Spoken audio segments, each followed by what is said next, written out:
Celeste Mergens had never thought to ask the question. It was 2006, and she and her husband Don had been helping friends start a school in Kenya. While there, they had started regularly visiting an orphanage near the school and doing what they could to support it.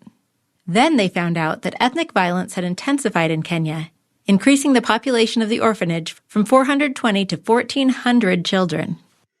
We were heading back to Kenya in just 3.5 weeks.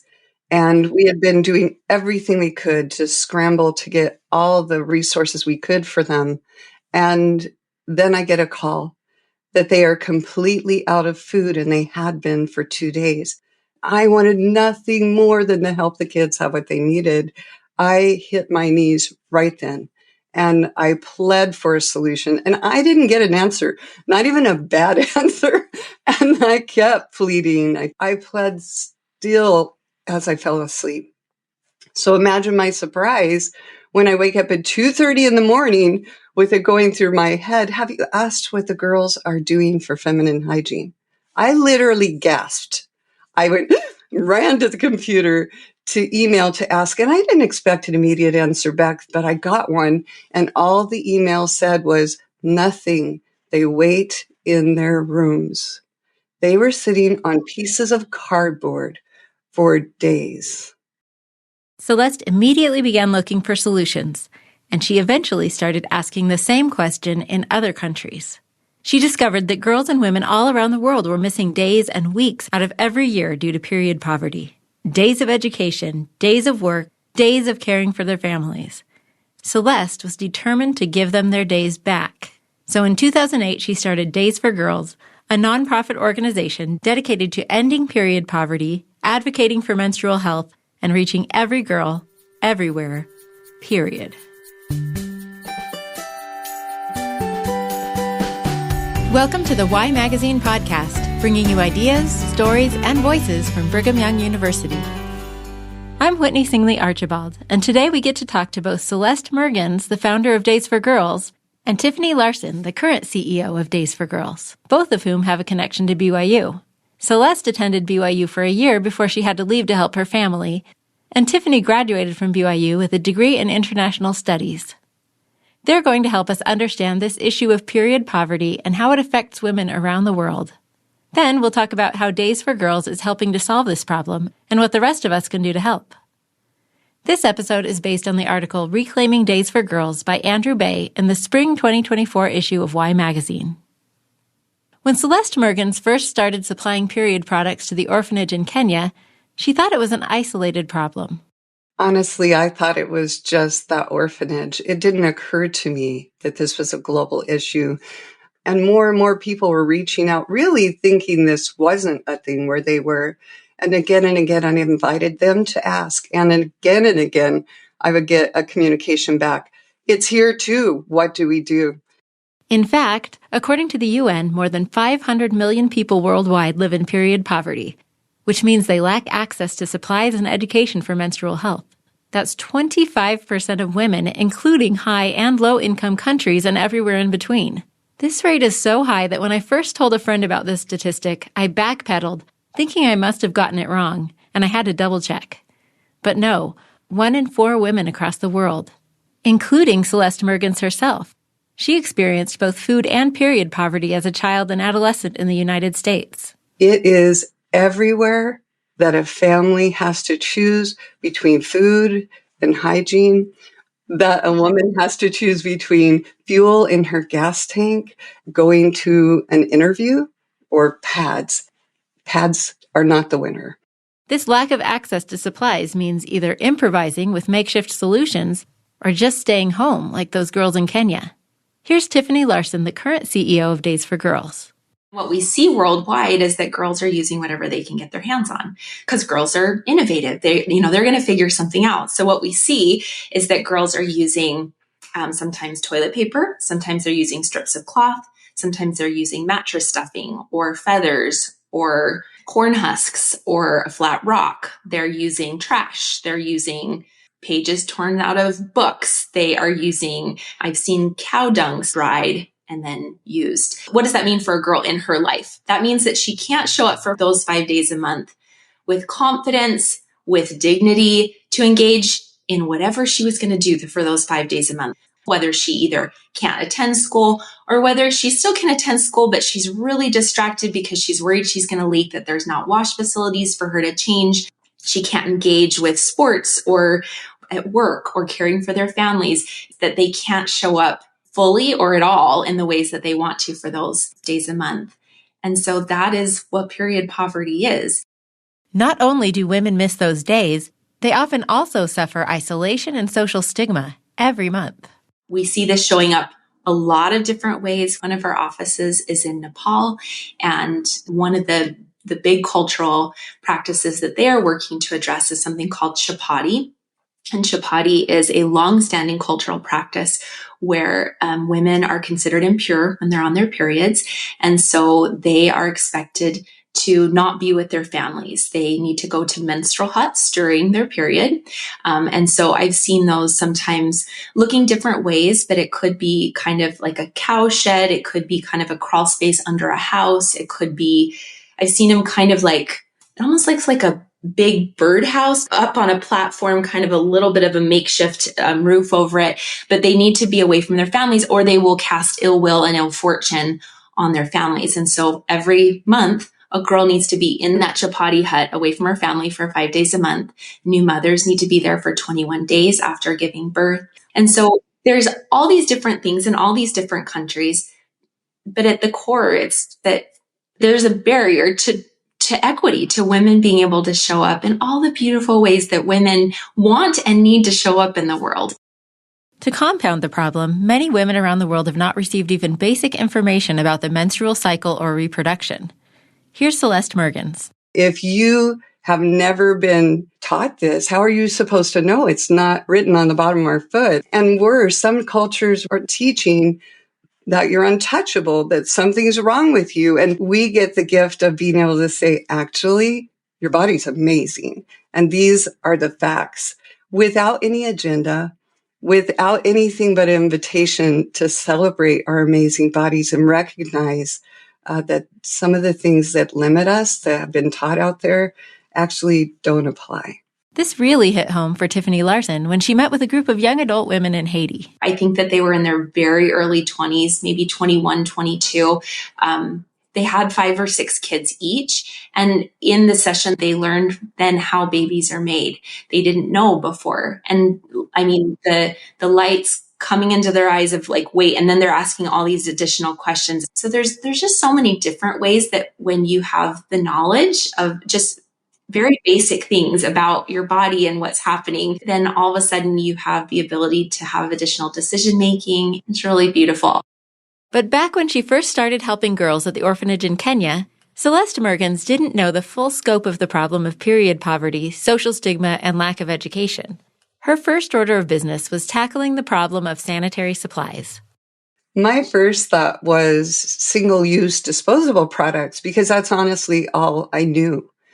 However, I had the gift of having experienced poverty, so I knew that we would need a solution they could count on month after month. Then came the work of innovating something, and I have to tell you, we made the first washable pads, and they were a really bad design, and I can say that because I designed them. They were white because they were a pad, and every pad I'd ever seen was white, and they looked like a pad. Miraculously, volunteers were able to make 500 of these washable kits in just 3 weeks. And when we brought them, I knew something else. I knew that we needed to listen to their feedback. And so we listened, and they explained, of course, that it'd be embarrassing to hang a pad out with a stain on it. They needed them to wash with very little water, dry quickly, be colorful to hide stains. Definitely not look like a pad. Celeste and other volunteers made iteration after iteration of the pad until eventually they came up with a pattern that resolved all of these issues and lasts anywhere from 2 to 7 years. These pads go into a kit with a colorful drawstring bag, underwear, soap, and a washcloth. Celeste enlisted the help of volunteers to start making the pads, and at first distributed them through other humanitarian organizations. But soon it was clear that they needed to create their own organization, and in 2008, Days for Girls was born. Tiffany Larson first heard about Days for Girls when she was doing humanitarian work in India in 2015. There she met a Days for Girls volunteer and had to know more.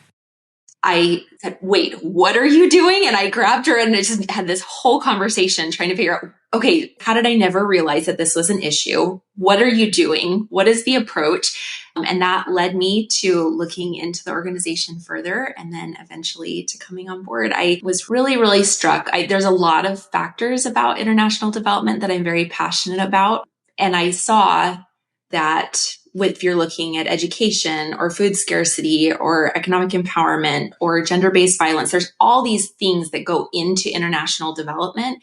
But when you look at any of those indicators, if you're not tackling the issue of menstruation, there's kind of an invisible barrier to women making progress in each of those categories. Tiffany knew she wanted to be involved in this group and started working for Days for Girls. 6 years later, she became the CEO. Very early in the development of the Days for Girls organization, Celeste realized that supplies were only part of the solution, and that she would also need to develop education to go with the kits. When she first taught the girls at that orphanage in Kenya, it couldn't have gone better. The first girls came out of the room when we gave them the education. We talked about your amazing body, and we talked about periods, and we talked about standing up for themselves, and their cheers were ringing from the tin roof as they received their kits. Since that first session, Days for Girls has developed a thorough curriculum, complete with flip books translated into 22 languages. This education is integrated into the distribution of hygiene kits.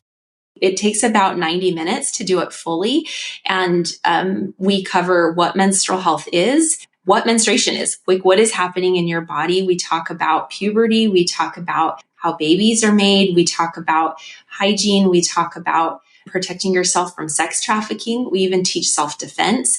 It's this beautiful curriculum that covers a lot of different, very important things for women. We're teaching truth about people's bodies and that you are part of a global sisterhood of women, that we all have a period and we can all be here to support each other. And so you start seeing the energy lifting.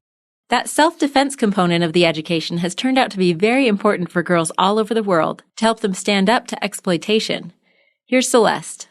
We had a girl from that had graduated from the orphanage, a beautiful 21-year-old girl in a traditional powder blue Kenyan dress. And she was assigned standing up for yourself, being safe.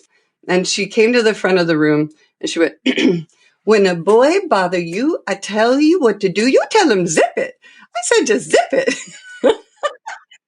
I love that example of a strategy that Days for Girls adopted early on, involving local supporters in education, distribution, and development.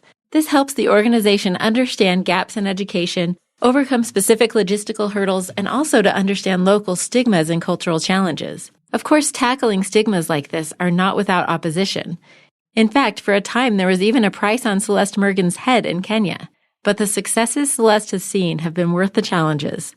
For example, we were in Guyana, South America once, and we were just approaching a community, and there was clearly an argument going on, some kind of contention, and we wondered what it was about. It turned out that they were talking about what to do with a woman who they believed had caused the banana blight they were facing because she was coming to work every day, which meant that she was coming to work on her period also. And they were blaming her for the blight and trying to decide how to punish her.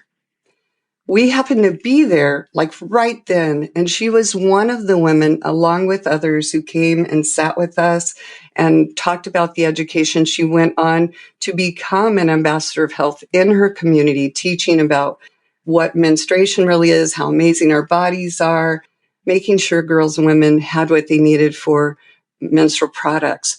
I actually have on my desk right here this basket that she wove of pine needles that was sent to me as a gift because she didn't have to be at risk anymore because of her basic biology.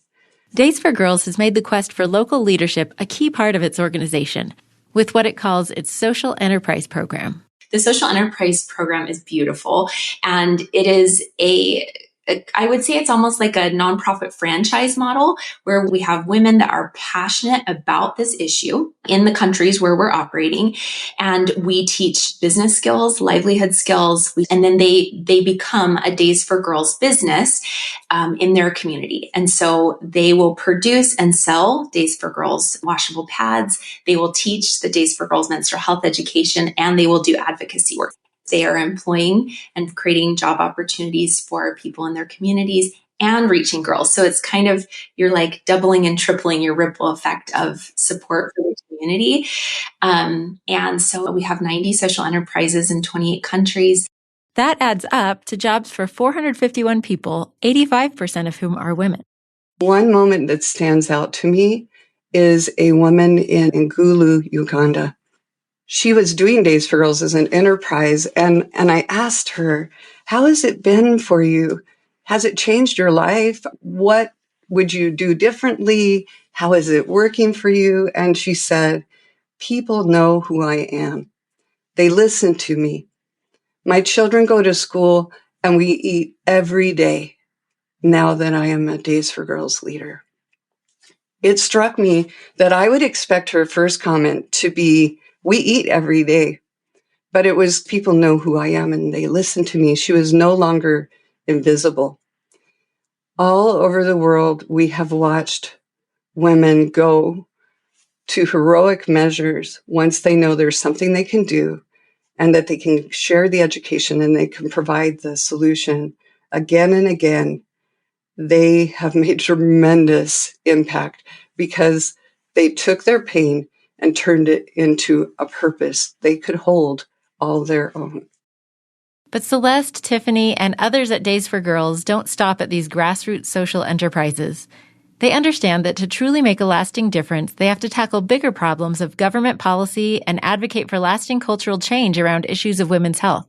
We have an office in Nepal that is fully staffed by people local in Nepal, led by an amazing country director. And so at the core of it, it's that someone from Nepal that's aware of the issues and the cultural dynamics of how to approach change is the one leading those efforts. And in Nepal specifically, you know, we have a whole process that has been locally figured out of first working in a community with the village elders and bringing in the parents and really bringing in buy-in of the community. But I would say that we're having success with it. And that's the beautiful thing that we see when we have local leaders that are taking the lead on things just because they know how to do it. It's not a foreigner coming in and saying, hey, we need to have this conversation. They know those really important and sometimes almost imperceptible nuances that we need to navigate. I was personally excited to see that one of their big initiatives is in Cambodia, where my own son will soon be serving a mission. Cambodia is a really, really special one. We have been working with the Ministry of Education, Youth and Sport to get the Days for Girls curriculum in the national curriculum for Cambodia. They love the work that we're doing. And so it's both getting the information, the actual curriculum, into the national curriculum. But what we're also doing from a sustainability standpoint is that we are doing a teacher training to the teachers at the Master Teacher College. Because if you think about in a country where there's not the information widely available about menstrual health, if you just stick something into a curriculum, the teacher didn't know the information either. So we have had huge success and we have beautiful data coming out to support how effective this has been. Men and boys are included in this as well. We have male teachers that are teaching and boys in the classroom. So then when you think about a conducive environment for a girl, her whole class has gotten the information. It's taught by her own teacher that she has access to if she has questions that come up. So if you talk about scaling programming, this is a really beautiful example. Celeste has another great story about advocacy at the government level, which also demonstrates the hand of the Lord in this work. Once in Zimbabwe, we were hoping we could meet with the Minister of Education. We weren't a big organization. That was very unlikely, had not succeeded. One of our team missed a flight, ended up coming the next day, and on her plane, her seatmate was the Minister of Education of Zimbabwe, who got off that plane, and I recognized him and said, Dr. Coulthart, because I've been looking at his pictures and reading his articles, and he said, yes, you are? And I said, I'm Celeste with Days for Girls International. He goes, oh, I was just sitting by one of your team. Here's my card. Please make a meeting to meet with us on Friday. That is not an accident. So it hasn't been one. It's been thousands of miracles, and it's undeniable.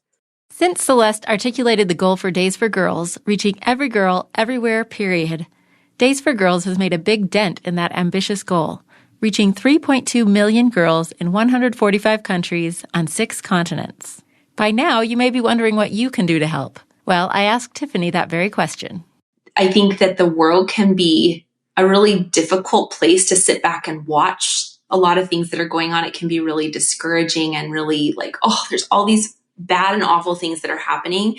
But I love that at Days for Girls, there's something tangible that you can do sitting at your kitchen table that will make a huge and potentially generational influence for a woman in somewhere either close to you or far away.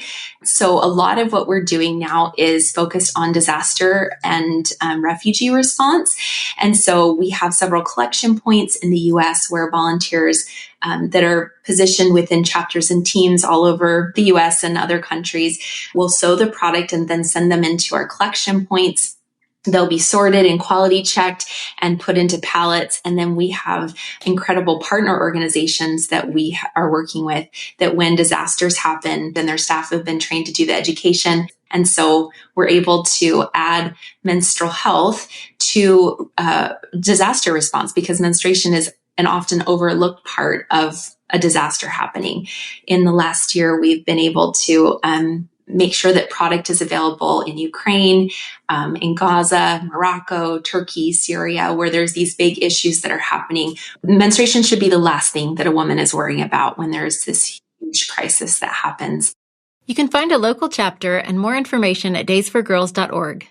But in addition to physical ways we can help, Celeste Mergens suggests that we examine our own cultural attitudes toward menstruation. If you're wondering where you stand with this, Celeste has a great method of self-evaluation that she calls the TP test, a little grocery store check-in. If you put toilet paper on a conveyor and the menstrual products on a conveyor, and there is any difference in how you feel about these two things going on the conveyor, then ask yourself where that came from and decide that you're going to be the catalyst for it shifting, because it turns out all over the world we're paying a price for what we were taught to be worried about. Ultimately, though, as Tiffany Larson reminded me, Days for Girls is not about period products or even education. This is about dignity and the world needing our women. Personally, I feel like I get to see on a daily basis that God loves his daughters and see so many different ways that doors are opened and things happen to support women. And so to me, that's what Days for Girls is about. We're removing periods as a barrier so that women can be proud to be women.